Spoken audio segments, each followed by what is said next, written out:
Yo, what up everyone, and welcome back to the channel. I'm your host, Anime 101, and in today's series, we're talking about an anime that has taken the isekai genre by storm and turned it completely upside down. It's a story that isn't about saving a fantasy world or power scaling, because why is every isekai about power scaling in some way, shape, or form? Like, why? But anyway, this anime is more on the political, world-building, economic side, which shows that that is also an important part of world building. Not just the magic system, but the system of, well, politics, the economy, trade, agreements, and alliances. That's right. Today we're talking about That Time I Got Reincarnated as a Slime, and why you should definitely watch it in less than 10 minutes. If you've been looking for your next big fantasy series, but you're tired of the same old tropes, then you come to the right place. In the next 10 minutes, I'm going to give you a few reasons why you should drop everything and start this series. So, let's get into it right now. The isekai genre is famously crowded, but Reincarnated as Slime starts with a premise so unique.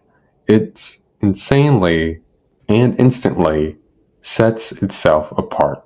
Our protagonist is a 37-year-old salaryman named Satoru, who gets stabbed and dies, only to be reincarnated into a fantasy world.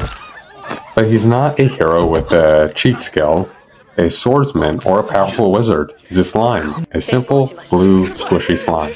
This is a genius move by the author, and a bold one. It forces the protagonist to be clever, with his unique abilities like the predator skill that lets him absorb and mimic other creatures, and the great sage skill that acts as a superpowered AI. He has to evolve, adapt, and learn in a truly creative way.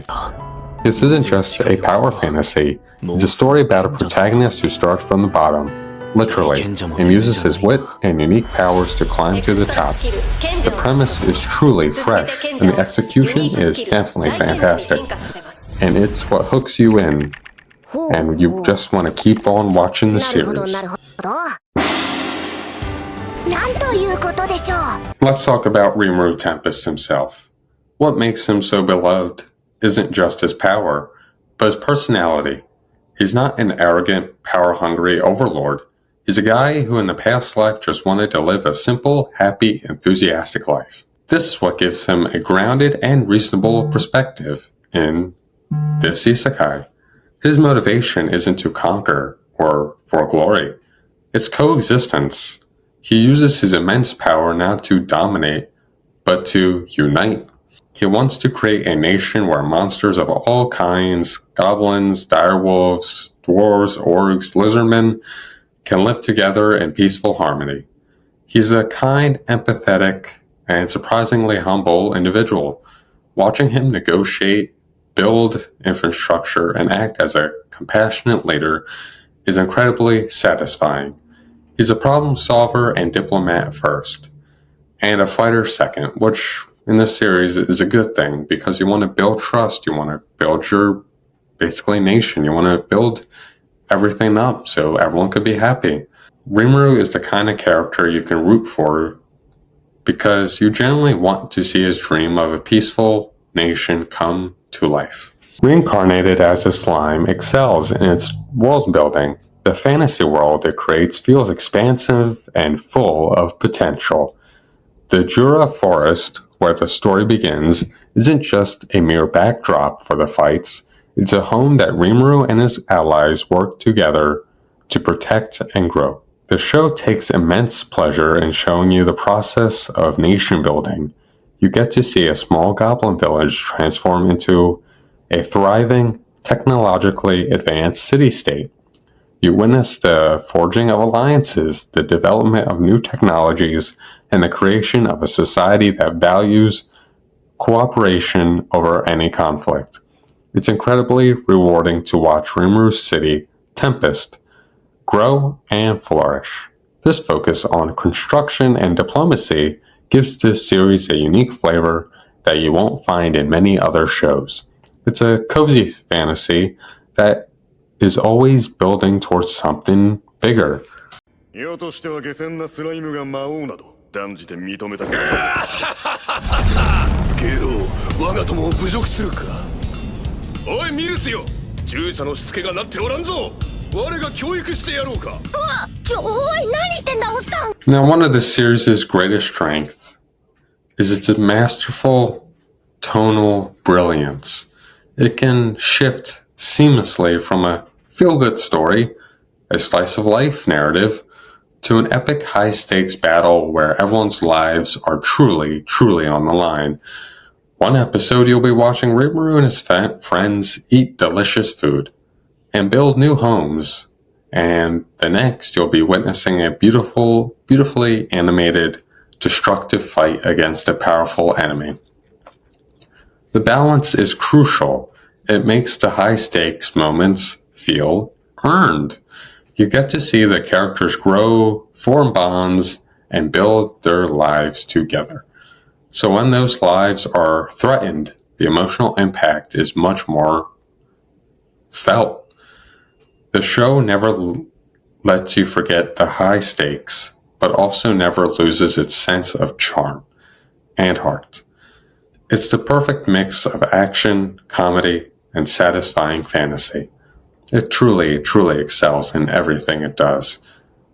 From the politics side, to the economic side, to the high-stakes battles that everyone's lives are on the line, and you're like, whew, I don't know if they're going to make it out of this one, but they do. Finally, you should watch this show because it's simply a high-quality production. The animation done by Studio 8-Bit is constantly excelled. The character designs are unique and memorable, and the action sequences are fluid and visually stunning. The monster designs in particular are creative and imaginative. The soundtrack is also fantastic, with epic orchestral pieces for their battles and calm, soothing tunes for the more relaxed moments. It all comes together to create a world that is a joy to get lost in. With a massive backlog of content and a new season and movie on the horizon, now is the perfect time to jump on the bandwagon. This is a feel-good, expertly crafted fantasy that you can comfortably binge from start to finish in a week or two.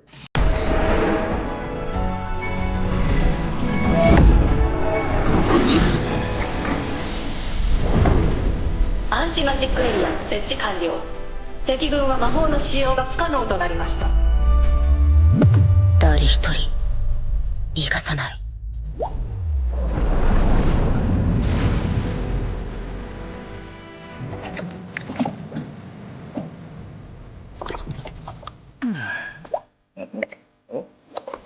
なんだこれ水玉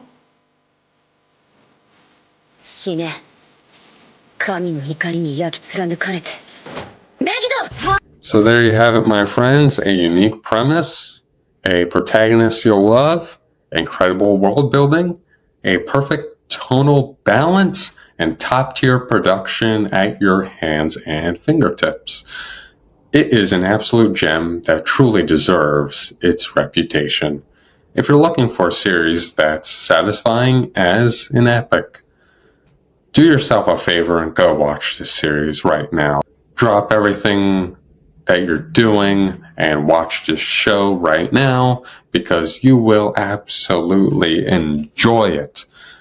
I did. I remember watching it back in February of 2021, and I've been hooked ever since. I even got the gacha game. Yes. It got me. I'm a gacha addict now. But anyway, have you ever watched this series? Have you ever done any research into this series? And if you haven't, what are you doing? Go watch it now. Like, come on.